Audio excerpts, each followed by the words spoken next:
Okay, good morning. We're back with Judges chapter 9. Amalek rules over Shechem. One day Gideon's son Amalek went to Shechem to visit his mother's brothers. He said to them and to the rest of his mother's family, "Ask for the people of Shechem whether they want to be ruled by all 70 of Gideon's sons or by only one man. And remember, I am your own flesh and blood." So Amalek's uncles spoke to all the people of Shechem on his behalf. And after listening to their proposal, they decided in favor of Amalek because he was their relative.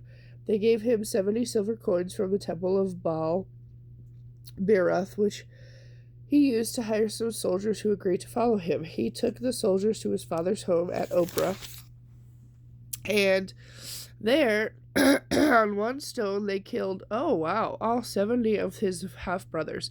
But the youngest brother, Jotham, escaped and hid. Then the people of Shechem and Beth Millo called a meeting under the oak beside the pillar at Shechem and made Amalek their king. Jotham's parable. When Jotham heard about this, he climbed to the top of Mount Gerizim and shouted, "Listen to me, people of Shechem, listen to me, if you want God to listen to you."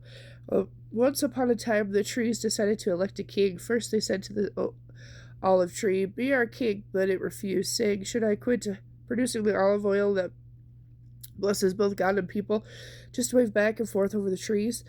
Then they said to the fig tree, "You be our king," but the fig tree also refused, saying, "Should I quit producing my sweet fruit, just wave back and forth over the trees?" Then they said to the grapevine, "You be our king," but the grapevine replied, "Should I quit producing the wine that cheers both God and people, just to wave back and forth over the trees?" Then all the trees finally turned to the thorn bush and said, "Come, be our king." And the thorn bush replied, "If you truly want me to be your king, come and take shelter in my shade. If not, let fire come out from me and devour the cedars of Lebanon. Now make sure you have acted honorably and in good faith by making Amalek your king, and that you have done right by Gideon and all of his descendants. Have you treated his father with the honors he deserves? For he fought for you and risked his life when he rescued you from the Midianites.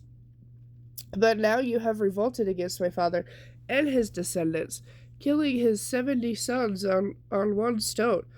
And you have chosen his slave woman's son Amalek to be your king just because he is your relative. If you have acted honorably in good faith toward Gideon and his descendants, then may you find joy in Amalek, and may he find joy in you. But if you have not acted in good faith, then may fire come out from Amalek and devour the people of Shechem and Beth Millo, and may fire come out from the people of Shechem and Beth Millo and devour Amalek." Then Jotham escaped and lived in Beer because he was afraid of his brother Amalek. Shechem's revolt against Amalek. After Amalek had ruled over Israel for 3 years, God stirred up trouble because Amalek and the people of Shechem between Amalek and the people of Shechem, and they revolted. In the events that followed, God punished Amalek and the men of Shechem for murdering Gideon's 70 sons. The people of Shechem sent an ambush for Amalek on the hilltops and robbed everyone who passed that way. But someone warned Amalek about their plot. At that time, Gaal, son of Ebed, moved to Shechem with his brothers and gained the confidence of the people of Shechem. During the annual harvest festival at Shechem, held in the temple of the local god, the vine flowed freely, and everyone began cursing Amalek. "Who is Amalek?" Gaal shouted. "He's not a true descendant of Shechem. Why should we be Amalek's servants? He's merely the son of Gideon and Zebul, and his administrator." Wait, let me read this. "He's merely the son of Gideon, and Zebul is his administrator. Serve the men of Hamar, who are Shechem's true descendants. Why should we serve Amalek? And if I were in charge, I would get rid of Amalek. I would say to him, 'Get some more soldiers and come and fight. Come out and fight.'" But when Zebul, the leader of the city, heard what Gaal was saying, he was furious. He sent messengers to Amalek in Arumah, telling him, "Gaal, son of Ebed, and his brothers have come to live in Shechem, and now they are inciting the city to rebel against you. Go by night with an army and hide out in the fields. In the morning, as soon as daylight, storm the city. When Gaul set and those who are with him come out against you, you can do with them as you wish." So Amalek and his men went by night and split into 4 groups, stationing themselves around Shechem. Gaul was standing in the city gates when Amalek and his army came out of hiding. When Gaul saw them, he said to Zebulun, "Look, there are people coming down from the hilltops." Zebul replied, "It's just the shadows of the hills that look like men."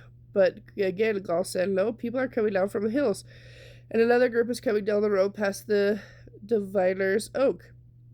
Then Zebul turned on him triumphantly. "Now, where is that big mouth of yours?" he demanded. "Wasn't it you that said, 'Who is Amalek, and why should we be his servants?' The men you mocked are right outside the city. Go out and fight them." Gaul then led the men of Shechem into a battle against Amalek, but he was defeated and ran away. Many of Shechem's warriors were killed, and the ground was covered with dead bodies all the way to the city gate. Amalek stayed in Arumah, and Zebulun drove Gaul and his brothers out of Shechem. The next day, the people of Shechem went out into the fields to battle. When Amalek heard about that, he divided his men into 3 groups and set an ambush in the fields. When Amalek saw the people coming out of the city, he and his men jumped up from their hiding places and attacked them. Amalek and his group stormed the city gate to keep the men of Shemek from getting back in, when Amalek's other 2 groups cut them down in the fields. The battle went on all day before Amalek finally captured the city. He killed the people, leveled the city, and scattered salt all over the ground. When the people who lived in the tower of Shechem heard about what happened, they took refuge within the walls of the temple of Baal Berith. Some reported to Amalek that the people were gathered together in the temple, so he led his forces to Mount Zalmon. He took an axe and chopped down some branches from a tree and put them on his shoulder. "Quick, do as I have done," he told his men. So each of them cut down some branches, followed Amalek's example. They piled the branches against the walls of the temple, set them on fire. So all the people who lived in the tower of Shechem died, about 1,000 men and women. Then Amalek attacked the city of Thebez and captured it. But there was a strong tower inside the city, and the entire population fled to it. They barricaded themselves in and climbed up to the roof of the tower. Amalek followed them to attack the tower. But as he prepared to set the fire to the entrance, a woman on the roof threw down a millstone that landed on Amalek's head and crushed his skull. He said to his young armor-bearer, "Draw your sword and kill me. Don't let it be said that a woman killed Amalek." So the young man stabbed him with a sword, and he died. When Amalek's men saw that he was dead, they disbanded and returned to their homes. Thus God punished Amalek for the evil he had done against his father by murdering his 70 brothers. God also punished the men of Shemek for all their evil, so the curse of Jotham, son of Gideon, came true. Okay, with that, I'll be back later with chapter 10.